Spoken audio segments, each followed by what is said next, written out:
मंत्रिपद न मिळाल्याने नाराजी, फडणवीस आणि भुजबळांकडून एकमेकांचं तोंड भरून कौतुक, चर्चांना उधाण. मंत्रिमंडळातून डावलल्यानंतर राष्ट्रवादी अजित पवार गटाचे ज्येष्ठ नेते छगन भुजबळ हे नाराज आहेत. काही दिवसांपूर्वी त्यांनी मुख्यमंत्री देवेंद्र फडणवीस यांची सागर बंगल्यावर भेट घेतली. त्यानंतर आज सावित्रीबाई फुले यांच्या जयंतीनिमित्त साताऱ्याच्या नायगावातील कार्यक्रमात छगन भुजबळ आणि देवेंद्र फडणवीस पुन्हा एकत्र आल्याचं दिसून आलं. या कार्यक्रमात छगन भुजबळ आणि देवेंद्र फडणवीस यांनी एकमेकांचं कौतुक केलं. त्यामुळे राजकीय वर्तुळात चर्चांना उधाण आले. छगन भुजबळ यांच्या पुढाकाराने काही वर्षापूर्वी सावित्रीबाई फुले यांच्या जयंतीचा कार्यक्रम नायगावात सुरू झाला.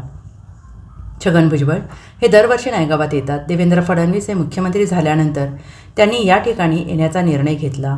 नायगाव येथील कार्यक्रमात जाताना देवेंद्र फडणवीस आणि छगन भुजबळ यांनी एकाच गाडीने प्रवास केला.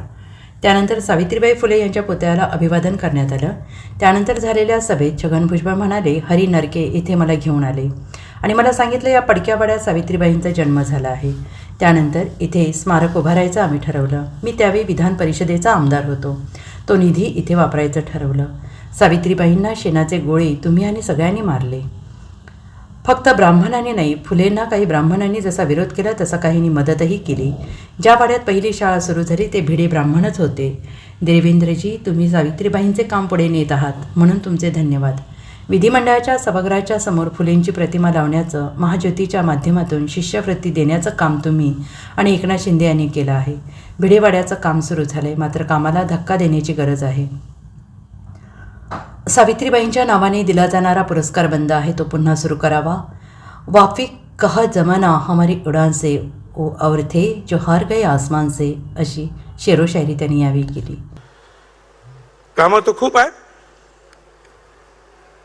सरकारनं खूप कामं केली आहे.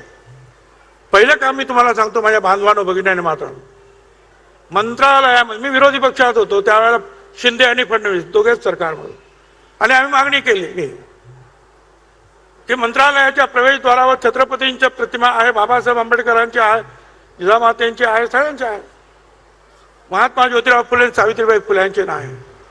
आणि त्याच विधानसभेच्या सभेत उठून यांनी सांगितलं ते आम्ही करणार.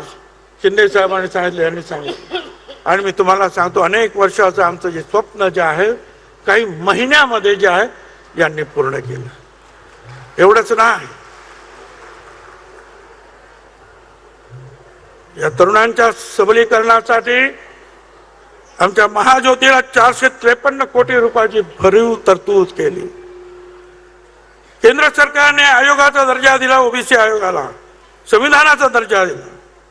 भिडेवाड्याचं राष्ट्रीय काम जे आहे स्मारक, हे आपल्यामुळेच आपण आलात. मी आपल्याला आणि शिंदेना सांगितलं की हे काम मार्गी लावा. आपण दोघांनी त्याच्यामध्ये लक्ष घातलं. तेव्हा आम्ही विरोधी पक्षातच होतो. आणि नंतर जे आहे चंद्रकांत दादा पाटील यांनी सुद्धा लक्ष घातलं. आणि शेवटी जे आहे कोर्टातच ती लढाई लढावी लागली, सुप्रीम कोर्टातर्फे. तिथे सुद्धा आपल्याला न्याय मिळाला आणि आता भिडेवाड्याचं काम मार्गी लागलेलं आहे.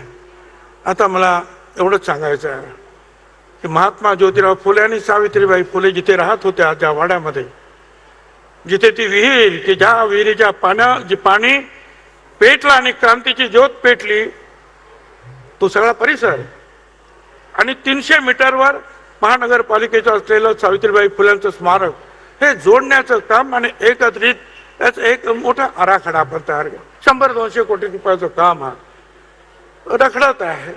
माझी विनंती आहे सगळ्यांच्या वतीनं, आपण गेल्याबरोबर एक मीटिंग घेऊन हे काम त्वरित कसं मार्गी लागेल आणि उत्तम असं स्मारक तिथे सुद्धा कसं स्मारक आहे ते भव्य स्वरूपात कसं उभं राहिले पाहावं लागेल.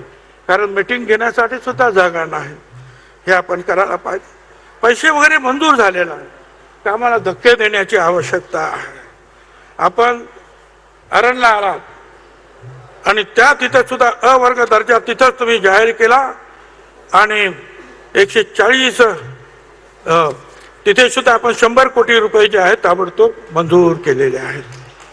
Bureau report, SBN Marathi, Naigaon.